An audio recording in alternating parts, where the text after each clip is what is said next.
ओम गणानां तं गणपतिगुं हवामहे प्रियाणां तं प्रियपतिगुं हवामहे निधिनां तं निधिपतिगुं हवामहे वसुं मां जानितुं जासि गर्भधम्म। ओम गणपतये नमो नमः। नमो देवी महादेवी शिवाय सततं नमः भगवते वदानि तपन्ता स्मताम्। शांताकारं भुजगशयनं पद्मनाभं सुरेशं विश्वाधारं गगनसदृशं मेघवर्णं शुभांगं लक्ष्मीकान्तं कमलनयनं योगिभिर्ध्यानगम्यं वन्दे विष्णुभवभयहरं सर्वलोकैकनाथम्। ओम श्रीं ह्रीं श्रीं कमले कमलालय प्रसीद प्रसीद श्रीं ह्रीं श्रीं महालक्ष्मी नमो नमः। शालिग्रामाय कृष्णाय केशवाय माधवाय त्र्यंबकं यजामहे सुगंधिं पुष्टिवर्धनम् उर्वारुकमिव बन्धनान् मृत्युर्मुक्षि मामृतात्। ओम ऐं सरस्वती नमः। ओम ऐं सरस्वती नमः। कुबेराय नमः। कुबेराय नमः। हनुमान अटिल झोबिल बने जदमोहन मारिस लंकपति ने कुछ समुद्र लाए सजीवन सोच निवार्यो मा सकते तुलसी संगठियों में टेको ध्यान धरो हनुमान जतिन जबागुचुम चंकाशम काश्यपेयम मादितिम तमोहरि सर्पापग्नम प्रणतो अस्मि दिवाकरम।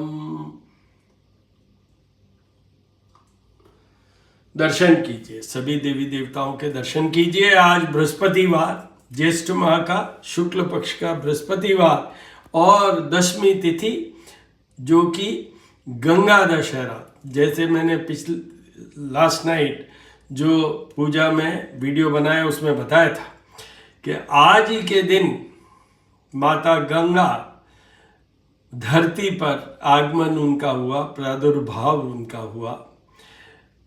इसमें दो भगवान जुड़े हुए हैं। विष्णु से वो है गंगा, गंगोत्री जो विष्णु से शुरू हुआ, और भगवान शिव की जटाओं में से होते हुए धरती पे पधारे, पृथ्वी पे पधारे, वो है माँ गंगा मैया का आज का दिन। एक तरीके से जन्म, धरती पे पृथ्वी पर जन्म माँ गंगा का आज ही हुआ। तब वो आपको जितनी तपस्या करनी हो, जितने दर्शन करने हो, वो सब गंगा के सामने बैठ के करें तो बहुत बहुत उसके पॉजिटिव रिजल्ट्स आते हैं। माँ गंगा के पास में एज एस्ट्रोलॉजर बता देता हूँ कि गंगा जल एक ऐसा मातेश्वरी का जल है जो हजारों साल तक, ऐसा मत है, बाकी हमारे भी ये तो आजमाया हुआ है कि कई सालों तक खराब नहीं होता है। As a doctor I have been told कि it contains sulphur content. Sulphur, चाहे वो बद्री का आश्रम मतलब बद्रीनाथ में, चाहे ज्वालामुखी में, बहुत सी जगह है जहाँ का जल थोड़ा सा गर्म होता है, वो सब जगह सल्फर कंटेंट है। बट यहाँ तो शीतल एकदम आइस्ड वाटर होता है गंगा जल। फिर भी ये जो मेरे को बताया गया, मुझे पता नहीं कि वो सही है या नहीं है, बट ऐसा बताया गया कि सल्फर कंटेंट होते हैं, इसलिए वो शुद्ध रहते हैं सालों तक गंगा जल। आज के दिन मैंने ये कहा था गंगा जल का स्नान कीजिए, पीपल में गंगा जल चढ़ाइए, तुलसी में गंगा जल चढ़ाइए। विष्णु जी के जितने भी, जैसे पुरुष सूक्त के साथ हमने वो जो अभिषेक है वो बात की, इधर रुद्र सूक्त के साथ भगवान शिव की बात की, और दोनों में गंगा जल, तो वैसे भी गंगा जल युक्त पानी से, जल से हम उनका शुरू का जो होता है स्नान वो उन्हीं से करवाते हैं। तो किया ये सब करने से गंगा दशहरा, तो देखिए गंगा अनंत है, मतलब वो कहाँ गंगा सागर तक। तो आपको ये बता दूं कि गंगा की पूजा से, गंगा के दर्शन मात्र से हमारे आत्मा और शरीर, स्नान के साथ आत्मा और शरीर, इन दोनों का शुद्धिकरण होता है।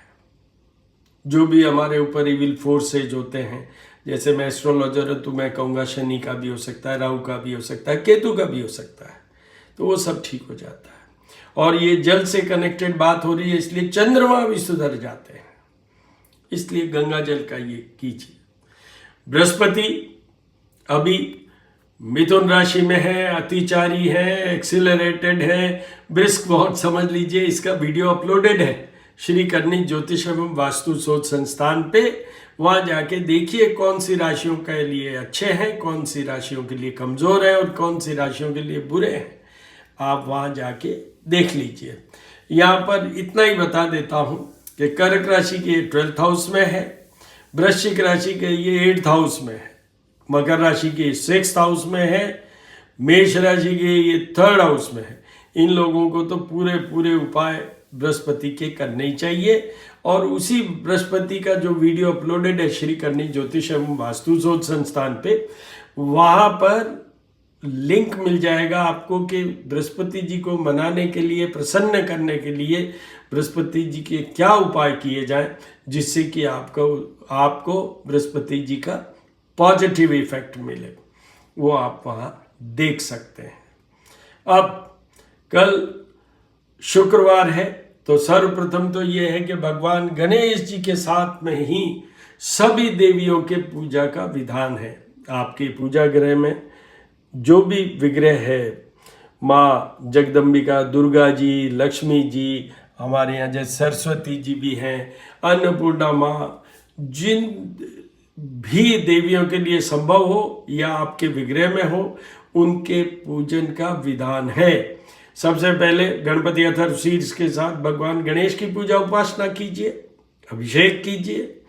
फिर उसके बाद में मातेश्वरी माँ लक्ष्मी का कनकधारा और श्री सूक्त के द्वारा, माँ सरस्वती का सरस्वती स्तोत्र के द्वारा, और मातेश्वरी माँ जगदम्बिका, दुर्गा, करणी माता माँ महामाया हमारी कुल देवी, उनका कीजिए सिद्ध कुंजिका स्तोत्र, जिसके बराबरी कोई भी स्तोत्र नहीं कर सकता, क्योंकि भगवान शिव ने स्वयं माँ पार्वती को कहा है शृणु देवी प्रवक्ष्यामि करके है।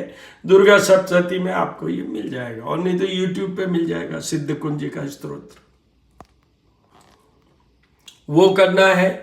शुक्र अभी मेष राशि में है, कुछ दिन पहले अभी मीन राशि में थे, उच्च की राशि, अब मेष राशि में।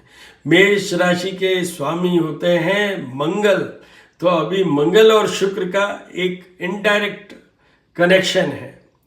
तो ये होता है मंगल और शुक्र का इफेक्ट, भोग विलास की पद्धति की बढ़ोतरी, लस्ट वाला ये होता है, आकर्षण वाला ये होता है, और आपके मन में भटकाव लाने वाला भी यही पीरियड होता है जब मंगल और शुक्र का डायरेक्ट कनेक्शन हो। यहाँ पर इनडायरेक्ट है कि शुक्र मंगल की राशि पे है।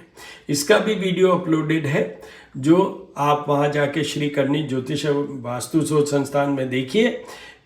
मेष के शुक्र का किस किस पे क्या फर्क पड़ेगा, कौन सी राशि का अच्छा है बुरा है। नॉर्मली शुक्र किसी भी घर में कोई बहुत ज़्यादा डैमेजिंग नहीं होता है, बट कभी कभी शुक्र के कारण आपके किडनी से लेके जेनिटेलिया के ऐसे इफेक्ट्स होते हैं, serious sickness comes right going up to kidney failure, और इवन ये तो बहुत कॉमन हो जाता है, रीनल डायलिसिस कह दें, वो तो बहुत हो जाता है।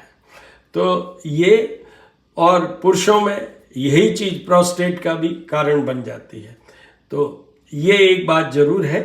तो उसके लिए देखिए, वृषभ राशि के ये 12th हाउस में है, कन्या राशि के ये 8th हाउस में है, वृश्चिक के ये 6th हाउस में है, और कुछ हद तक मीन राशि के 2nd हाउस में जहाँ मारक स्थान होता है, और तुला राशि के ये 7th हाउस में जहाँ भी मारक स्थान होता है। तुला राशि वाले में, क्योंकि तुला राशि के स्वामी ही शुक्र है, तो इसलिए इतना इफेक्ट नहीं आता।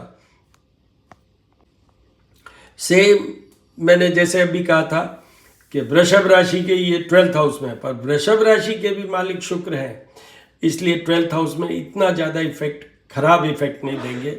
शुक्र मनी की एनर्जी, बॉडी की एनर्जी, दोनों के लिए I can say straight away that in case if you want money, if you want the flow of money, flow of energy, you should worship Venus, उनके सारे विधान करने की जरूरत है।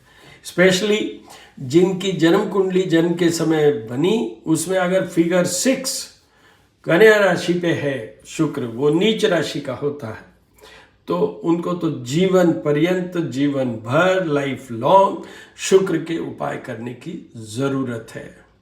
चाहिए उनको भोग विलास, लग्जरियस लाइफ, धन, वैवाहिक जीवन। और पुरुषों में अगर स्पेशली पुरुषों की बात करूं मैं, in case if they want to improve their semen content, spermatozoa, तो उनको तो बहुत जरूरी है। अच्छा, शुक्र आईसाइट के भी कारक हैं, किडनी से जेनिटेलिया तक की बीमारी के लिए भी शुक्र होते हैं, तो वो भी अगर उनसे भी बचना है तो वो भी है।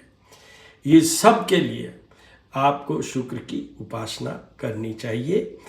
जो राशियों का भी मैंने खराब बताया वो, या जिनकी कन्या राशि पे शुक्र है, उनको तो हर बात के लिए शुक्र के उपाय जीवन पर्यंत करने की जरूरत है। अब कल बहुत बड़ा एक उत्सव कह लूं, त्योहार कह लूं, वेरी इंपॉर्टेंट डे टुमारो। कल है निर्जला एकादशी। तो पहले तो एकादशी भगवान विष्णु से ही एकादश रूप में निकली हुई ही तिथि है, एकादशी है, भगवान विष्णु से जुड़ी हुई है। तो एकादशी का जो भी हम व्रत करते हैं, उसमें सर्वप्रथम भगवान विष्णु की पूजा का विधान है। पुरुष सूक्त के साथ उनका अभिषेक कीजिए। इससे आपको विष्णु जी क्या क्या कर सकते हैं, बुध, बृहस्पति और शुक्र तीनों ग्रहों को सुधार सकते हैं। आपके जीवन की ये यात्रा सुखमय, स्वस्थमय और धन में रख सकते हैं। मोक्ष तक प्राप्ति के वो कर सकते हैं। विष्णु जी की तो पूजा उपासना डेली होनी चाहिए। पंच ग्रहों में, पंच देवताओं में आते हैं ये, तो इसलिए विष्णु जी की उपासना करने का है। और एक और बात बहुत इंपॉर्टेंट है एकादशी के साथ, एकादशी के व्रत का विधान उन सब लोगों को करना चाहिए जिनके चंद्रमा खराब होता है। जैसे वृश्चिक राशि के चंद्रमा नीच का होता है, तो सभी वृश्चिक राशि वालों को इनका विधान रखना चाहिए, एकादशी का व्रत उपवास जो संभव हो। नहीं तो पूजा तो करें उस दिन भगवान विष्णु की, जिससे कि वृश्चिक राशि वालों का। और दूसरा, जिनके कुंडली में चंद्रमा की पोजीशन हॉरोस्कोप में 12 हाउसेस होते हैं, उसमें 3rd house, 6th house, 8th house या 12th हाउस में मून प्लेस्ड है, उनको जीवन भर ये एकादशी का विधान करना चाहिए। सोमवार का चाहे व्रत करें, चाहे कुछ भी करें, वो रखना चाहिए। और चंद्रमा 5 days prior to the purnima and 5 days after the purnima चंद्रमा के दर्शन करते हुए आपको दधिशंग तुषाराभम क्षीरोदानव संभवम नमामि शशिनम सोमम शंभोर मुकुट भूषणम, इस मंत्र के साथ, या सोमाय नमः, ओम चंद्रमा से नमः, आप किसी भी वे में चंद्रमा की जय ये भी कर सकते हैं इन ए वेरी सिंपल टर्म। देखिए, इन सब चीज़ों का इतना महत्व नहीं है जितना भाव का है। आप कितने भाव के साथ ऐसा करते हैं वो ज़्यादा इम्पोर्टेंट है।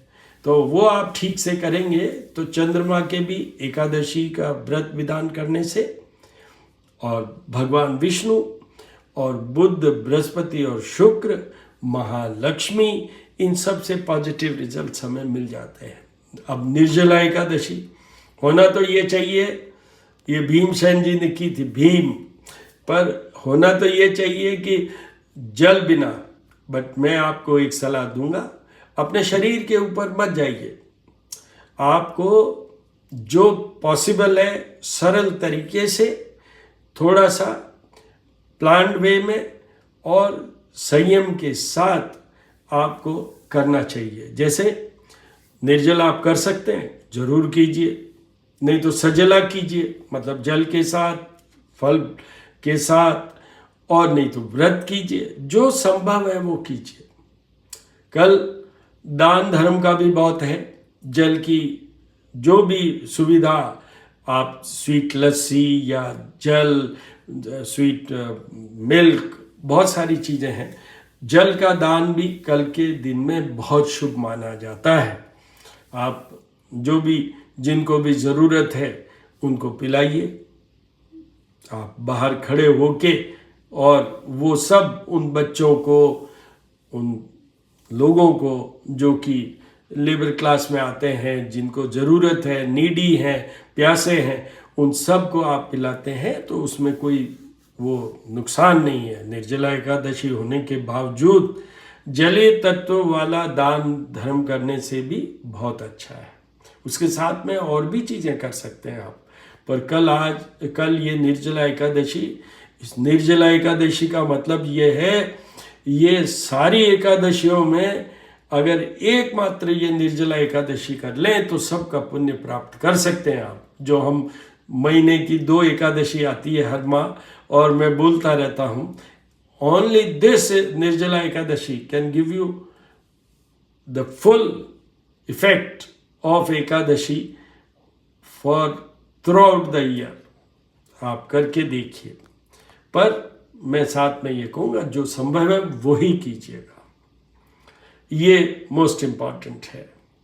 तो अब मैं आपको आरती के दर्शन करवाऊंगा। ओम, यहाँ पर मैं 2 ग्रहों के मंत्र ध्यान जरूर बोलना चाहूँगा। देखिए, एक, आज बृहस्पतिवार है, तो देवानाम च ऋषिनाम च गुरु कांचन सन्निभम बुद्धिभूतम ते लोकेशम तम नमामि बृहस्पतिम। दूसरे, कल शुक्र है, हिमकुंद मृणालाभम दित्यानाम परमम गुरुम सर्वशास्त्र प्रवक्तारम भार्गवम प्रणमाम्य। अब आरती के दर्शन कीजिए।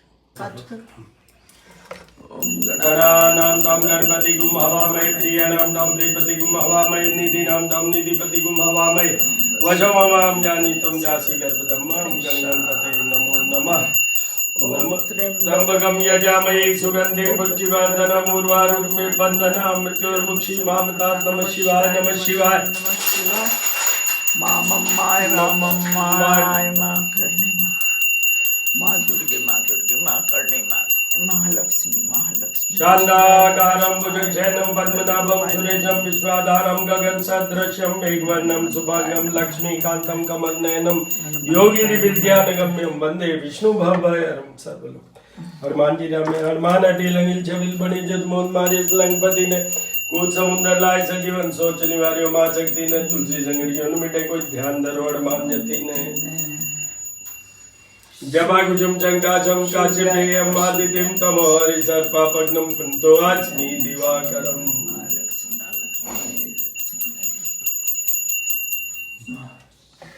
हो गया।